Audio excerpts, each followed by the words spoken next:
Welcome to part 9 of our simple 3D character modeling in Prisma 3D series. Today, we're rigging our character so we can animate it.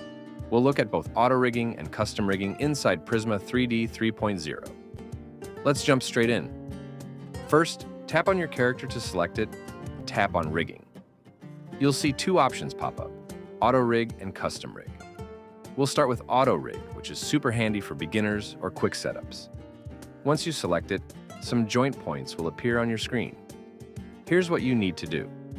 Align each point with the correct joint on your character. Head goes on the head. Shoulders, elbows, knees. Just match them with your model.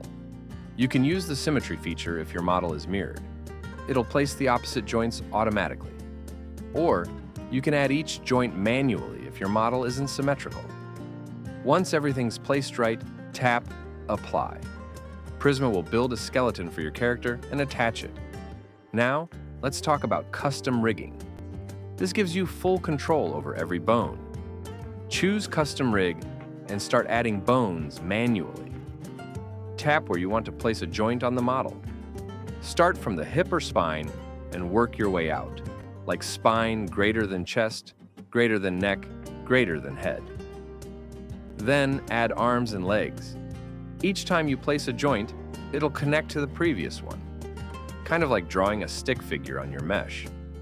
When you're done, you can adjust the bones by dragging the joints or deleting and re-adding if needed.